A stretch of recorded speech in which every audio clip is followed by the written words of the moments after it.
This is Quid Pro Roll, a fantasy narrative play where adventurers explore the brave new world of Virion and uncover the mysteries buried by time.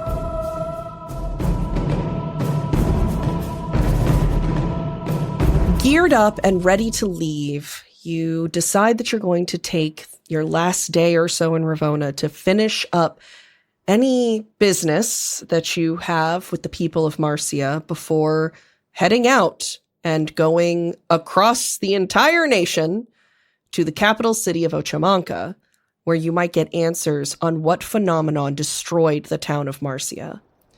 You're ready to go. You're prepped. All that's left is your own personal bow on the situation. Drolsna is drinking from one of the wineskins of blood in a fashion similar to, you've seen the applesauce pouches with the little straw that's part of it? He's just got like the pouring spout of the wineskin hanging out of his mouth and occasionally is like pulling on it. Like a camelback. And you can see the whole thing kind of like come up and down like a bellows. So, are we ready to go? Or... Here, hand me that other wineskin. I think I've got these ingredients right. Drolsna pulls the wineskin out of his mouth. What other ingredients? Blood sausage. I picked up the oats from the general store. And... well, I don't have alligator intestines. That's not going to work. Yes, hard to come by outside of Ilveria, unfortunately. Yes, but I was able to stop by the wharf, and I was able to get some very large tuna intestines for very cheap. Gross. We just talked about fish intestines before we even hit the 5-minute mark of the episode. Yeah. Hell Yay. yeah. That's Anyway. gotta be a record. Yeah. Oscar's just making blood sausage. Just like in the middle of the town? Yeah, we gotta go. Why not? Vera has like meandered to where she can see, well, first of all, are there any of these refugees that she can see near her? It does look like there are a few that have been able to like get in. You can see some people have been like getting together and filling up like another inn. You notice that Malins also seems to be losing its vacancies pretty rapidly while people kind of figure out what they're going to do next. Some people have come in because they have family in the area, but there are still quite a few people camped out in front of the town. But those people seem to be attended to with great focus by the Church of Seraphic Light. I think that... As opposed to the Church of Sapphic Fight. Did I not say the Church of Seraphic Light? You did Okay. good. No, yes. you did. I just keep hearing lesbians every time you say it. Yeah. Lesbians. Sorry. Lesbians. That's my new lizard button. Thanks. The Church of Glowing Lesbians. So pretty. Anyway, yeah. Vera's gonna meander up to one of the groups of refugees, probably the ones that are with the cultists. And she's just gonna like pop into a conversation and be like, did everyone get in town all right? No.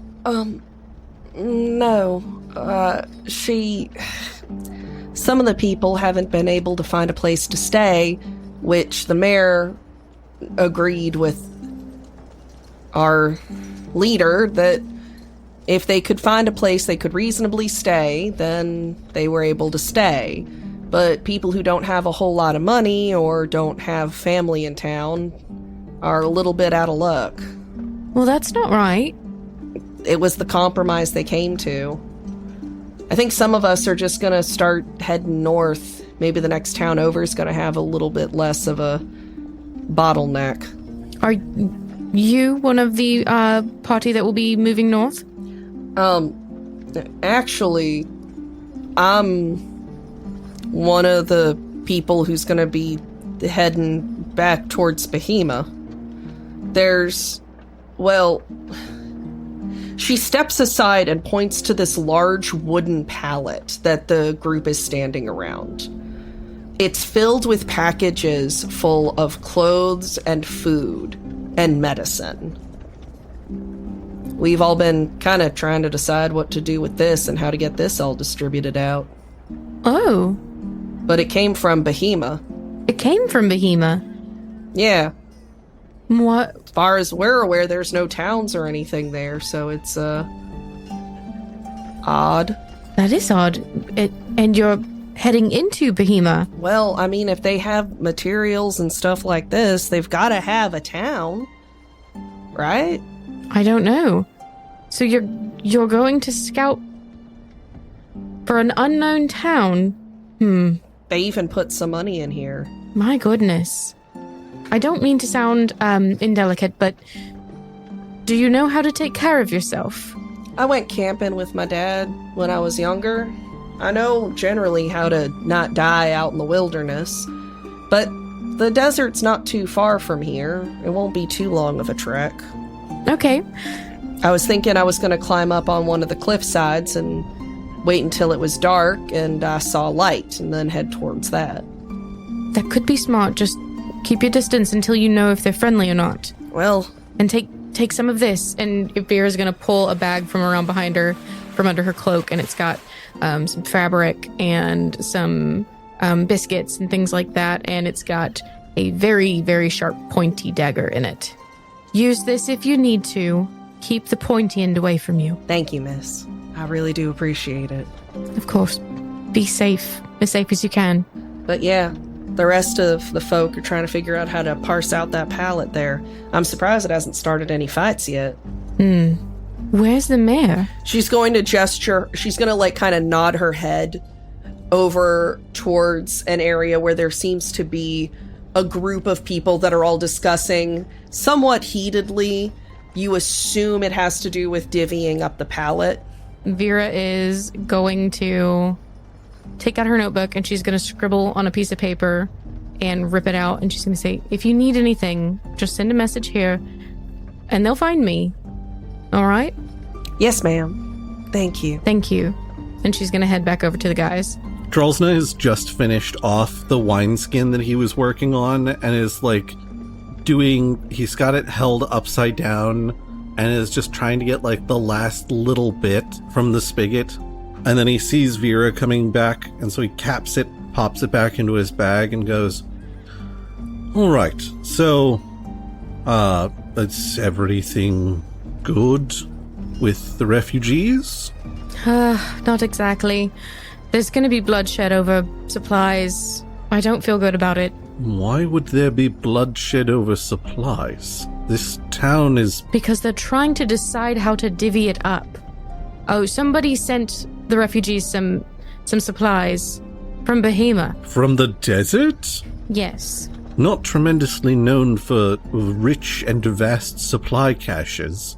I know. Infighting may have been the entire purpose. Do we know why there are bandits? What do you mean? Like the concept of bandits, or... No. So, from most of the histories that I've read, bandits only really appear as a issue to do with the local militaries, you know, the gold drying up, things like that. Platoons split off, they start stealing and turn to banditry to, you know, save themselves, yada yada yada. I don't think Mahon has that much of a military to begin with. Aren't they mostly naval? And I don't think they've gone to war in a while. So why bandits? Well... Vera's gonna start checking her nails, and she's like, when you have quite a discrepancy between a very wealthy trading class and a very, we'll say not wealthy, lower class, things can be a little unfair. Yes, and then those vigilantes take matters into their own hands. They do. Deciding that they're going to redistribute the wealth how they see fit. And of course, you know, most of them then become their own sort of ruling class within their own sort of gutter crawling. And some of them create a system wherein they take care of each other and make sure everyone is fed and clothed and has a warm bed to sleep in at night. Oh, are you talking about socialism? I can't say I'm familiar with any of those. Well, you have been asleep for quite a long time. Drolsna blanches at that, and he just sort of like, he works his mouth for a moment, just like opening, closing, opening, closing. Well, I guess I needed a little bit of time to spend reflecting on the sorts of things I could have done to make the world a better place. And how's that reflection? I actually haven't looked at it in a while. All right. Are we gonna go and see what's going on with the mayor and see if we can help in this situation at all to prevent our people that we helped get here from killing each other? Well, yes, I think that's a fairly simple, solvable problem. The bigger question is, why is the Behemoth Desert sending these supplies in the first place? Is it to sow discord? Is it to recruit, perhaps? Is that a problem we can really solve right now?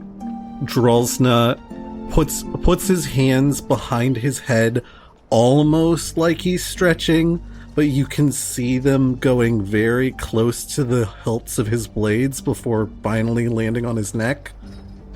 I mean, it wouldn't be that hard a problem to solve.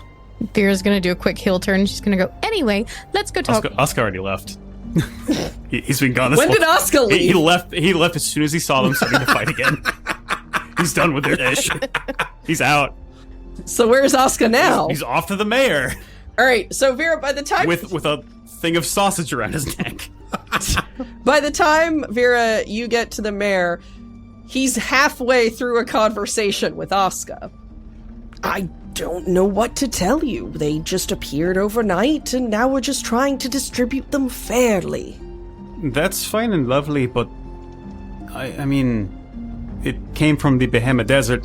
The only people we know out in the Behemoth Desert are the bandits.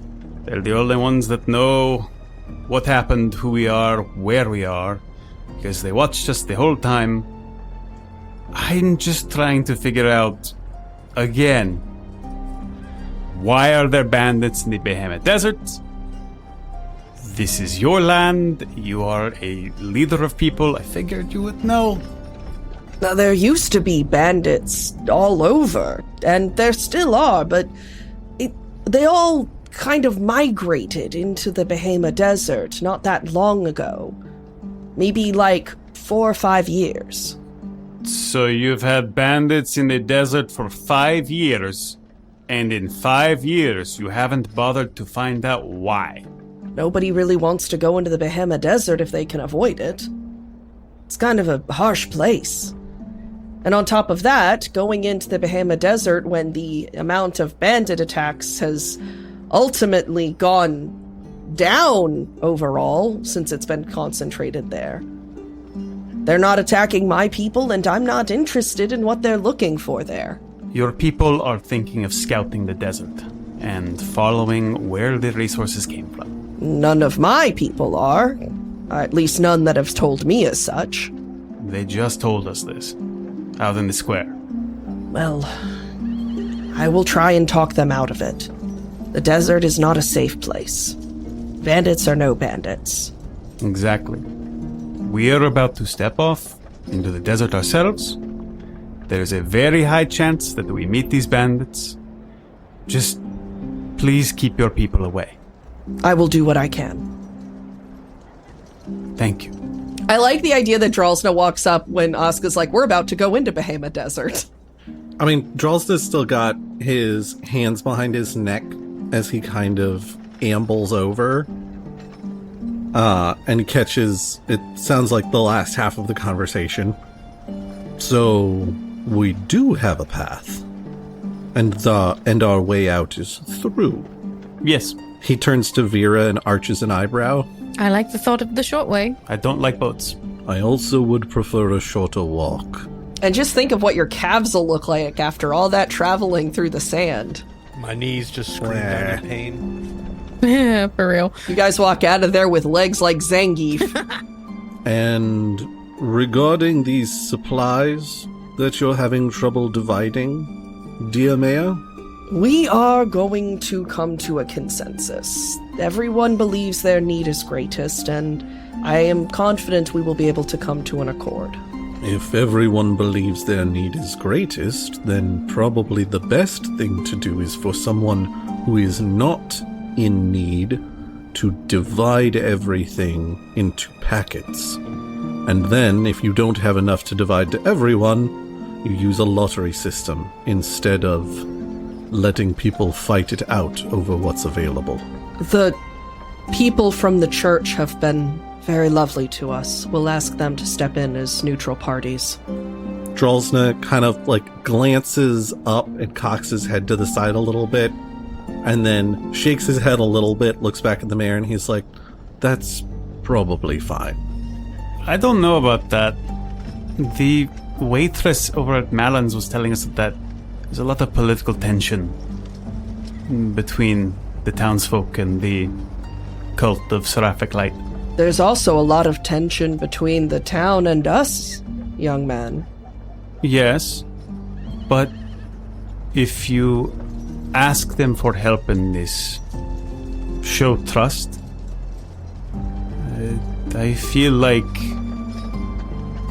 they'll see you in that moment. They haven't given us enough aid for me to be worried about losing it.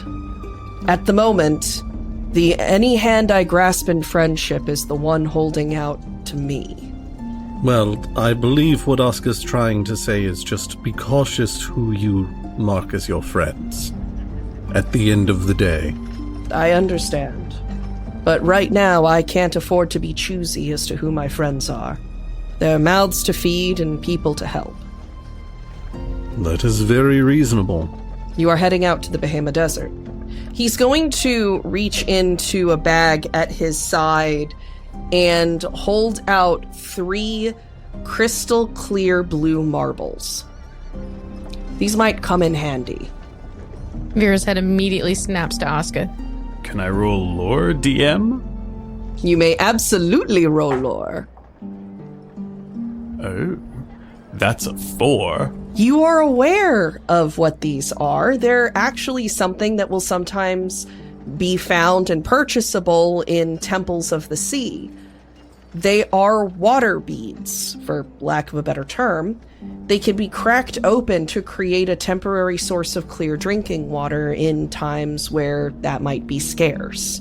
They're expensive, which is why most travelers don't carry them, and they'll only create a small pool. You can't carry them for long term, but they have saved lives. It's also some of the coldest water you'll ever drink. That there's water from a glacier. Yeah, Bobby Boucher. Thank you. Oscar will grab one. He's going to nod. Drolsna looks from the mayor's hand to Asuka. Asuka, having seen Asuka's eyes get wide for just a moment, and then looks back at the hand, and then tentatively takes one of the beads and is like, we appreciate the recognition of service. God, Charles is the most awkward human in the universe. Ever.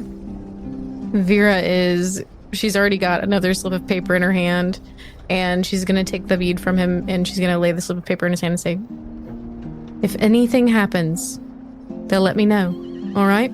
He nods solemnly before turning back to talk to the members of the church and try and get the materials sorted out.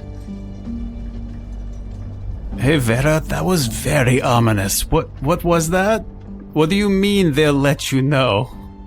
What are you talking about? You handed him a letter and Oscar, some things are better left to be discussed on the road. Oh. It was just a piece of paper with a contact in it.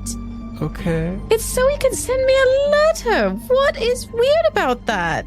We'll talk on the road, I guess. And Oscar will tap his nose at Drolsma yes. On the road. Okay, there's nothing to talk about on the road though, because I'm not being duplicitous. It's so he can contact me later. Could have just given him your own card. No, I wrote I wrote that. It's not a I didn't have it printed. Magic pigeons, though. I mean, how do you send letters? Magic pigeon. Sorry? I am also curious as to Magic Pigeon. The pigeons are magic. We are actively walking out of town as we're having this particular conversation, right? Mm-hmm. Okay, good. Yes, as you guys are having this conversation, you are actively walking toward the Bahima Desert. At what point were regular pigeons no longer considered suitable for the task of carrying messages? There are no regular pigeons. All pigeons are magic. Well, I guess that would mean that even magic pigeons are regular magic. No, just. How else do you make that sound with your wings when you fly? That What? has to be magic. What? What? What do you mean there are no regular pigeons? Is this Vera's equivalent of the birds work for the bourgeoisie? There are regular pigeons. Oh, thank God. The pigeons that work at the mail house have small enchantments, specifically from Neander, because he has an archive of all history. Oh. So he knows where we are at all times. That's why Neander is often used to find people. I don't think that's entirely right. I think all the pigeons are magical. Magic on pigeons, not magic pigeons. I don't even know how you would make a pigeon internally magical, and I don't think that would be very healthy for the pigeon either. In my notes, make awakened pigeon wizard. Got it. New best friend. As we get a little bit away from town, Drolsna is going to his walk picks up a little bit. There's a little hint of glee in it that you have not seen the entire time the three of us have been traveling together. You good, buddy? You okay? Oh, yes. Yes, there was a brief period where I was concerned that I was good for little more than swinging a sword at this point. However, and he tucks both of his hands behind his back and clasps them together and then spins around so that he's walking backwards and facing the party. Vera, would you like to tell us about your military service? I don't know. I mean, I can. What do you want to know? Why are you? Were you special forces? Were you? You're clearly Oaken military. I know Clearly? that much. What? What does that mean? What does that mean? No, that's not. Well, No. not from your behavior. I will grant you that much. You do not present in a very soldierly fashion. I mean that in all respect and in all kindness. I've met a great number of soldiers over many, many years, and you are easily one of the kindest-hearted, most generous people I've ever seen in the role of a soldier. Oh. I don't know if that's a compliment from him. Oh. I think it's how to say what I'm trying to say. It gives me the impression of a couple of things. Thing number one, you served. You were very good at whatever you did while you served, and you have put that behind you. And I'm guessing rather forcefully. Nailed it in one. Drolsna does like a little half skip and twirls back around so he's facing forward. So, special forces or Something like that, yes. We were a very tight unit, small regiment. Yes, yeah. It's nothing I can really talk much about. No, that's fair. I can't say I expected a whole lot more. I simply, well, as you can imagine, I can relate rather significantly. Yes, it seems so. As you all are having this conversation, your feet begin to hit the sand of the desert as you walk into the grand expanse of it. Oh, here we go. The sun is beating down, but not heavily. It's almost as if it's watching you and waiting for something specific. You travel in as the air shimmers just barely, and the cacti and the flowers and all of the various flora of the desert sort of open up the space in front of you. It's not just like this huge wasteland. It's kind of beautiful. You walk in talking about this and that and slipping into moments of quiet. It's not long before the sun hasn't gone down, but you can see it approaching the horizon, staining the sky this bright pink, orange, purple hue. Well, this has been a somewhat tense conversation overall.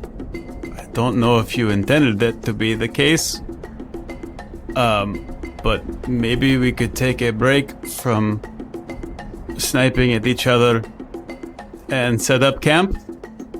Sniping? I wasn't sniping. That felt retaliatory for her saying that you took a dart nap. Drolsna turns to Vera. Was I sniping? No, I don't think you were sniping. And besides, what's a little sniping between two old soldiers? Okay. I want to be clear about something. I don't know what exactly is going on with my military service.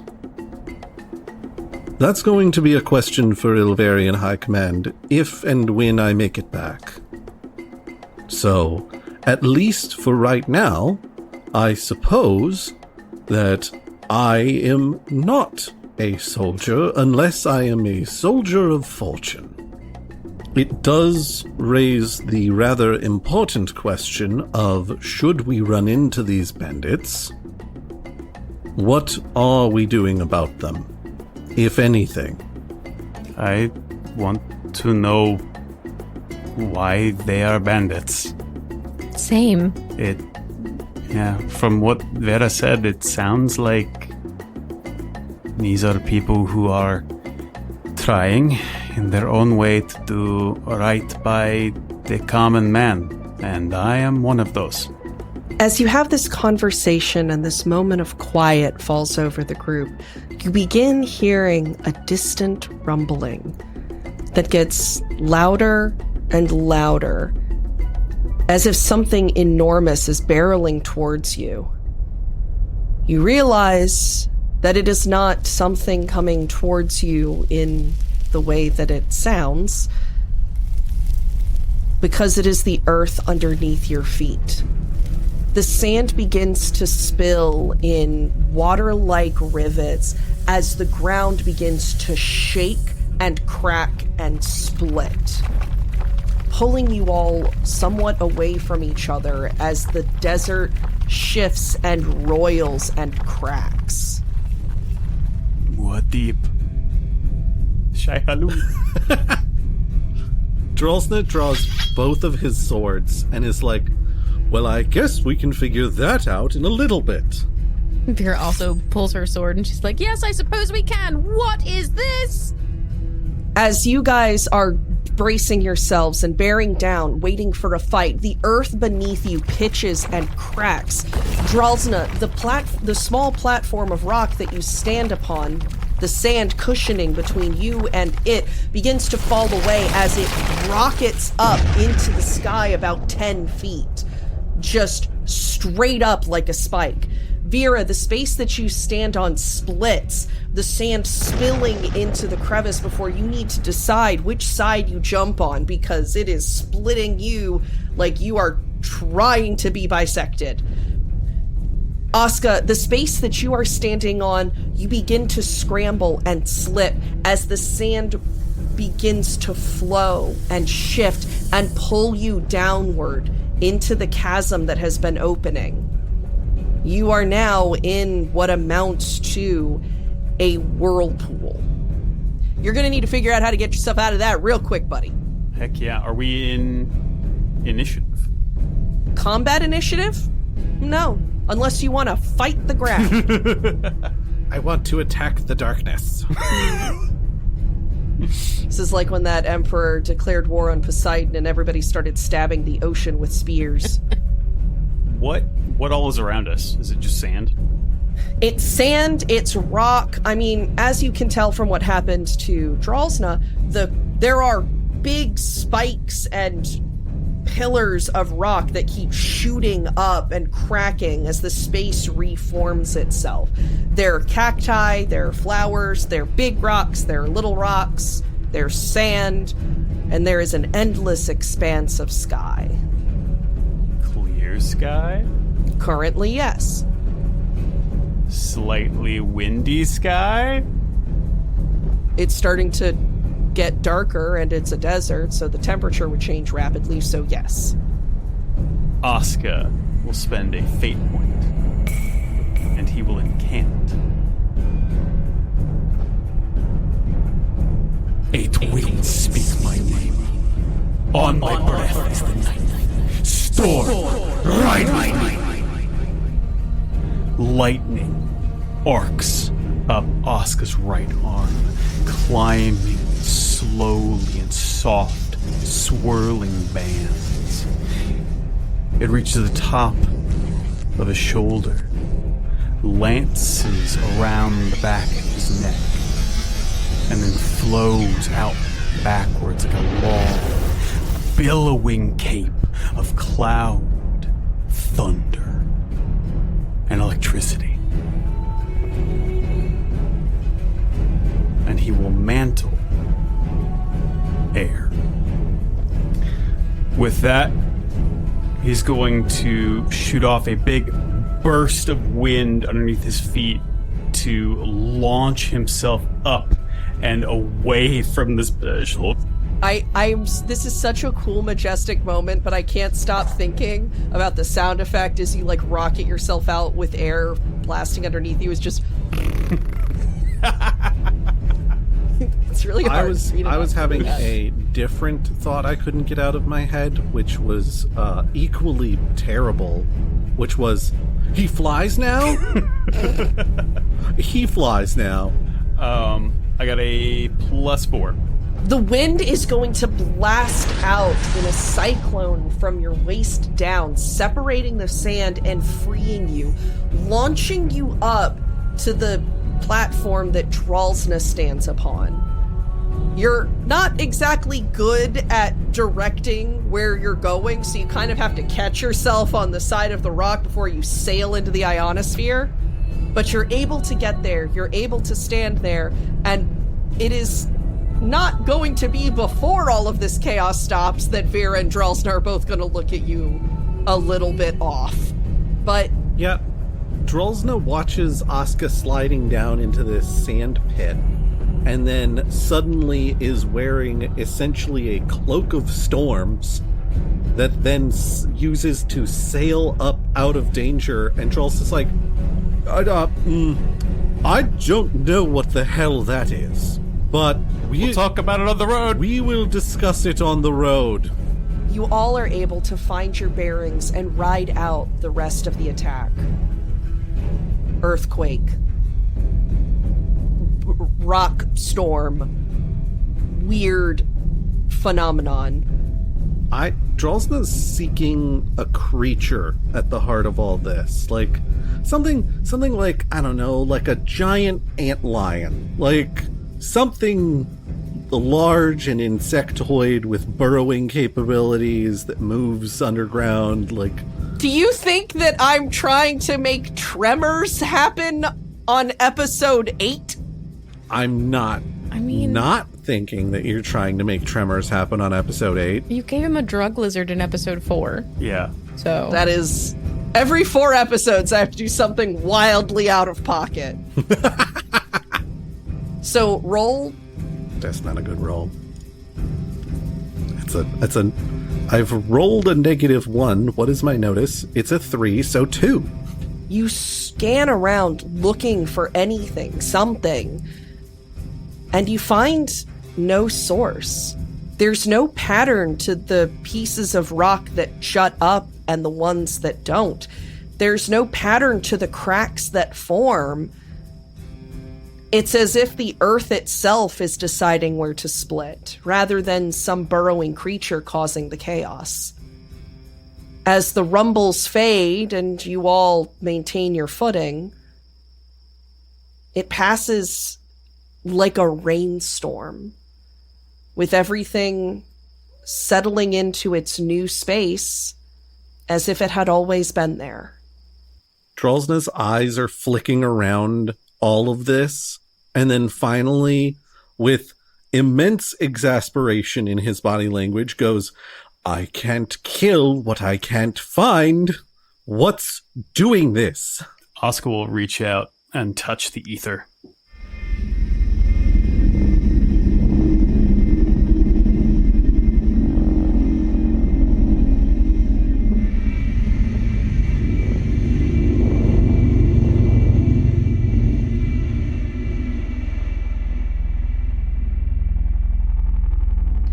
It is the same as it was in Marcia.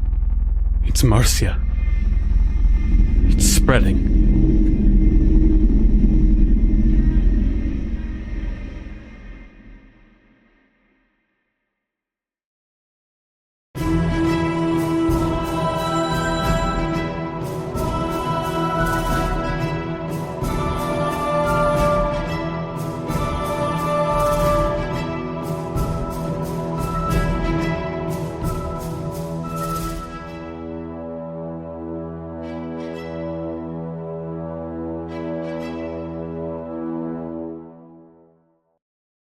Quid Pro Roll is an independent narrative play podcast supported by Richmond Comix and listeners like you. Our audio editing and sound design is provided by Scott Moore. Our soundtrack design is by Scott Moore and Gabriel Perez. Our GM and world builder is Alex Smith. Asuka is played by Luke Davis. Vera is played by Jenna Garrett. Drolzna is played by me, Josh Maltby. Links to our cast and crew's socials, as well as our Patreon page, can be found in our show notes. Thank you for listening to the end, and go out there and bring the action.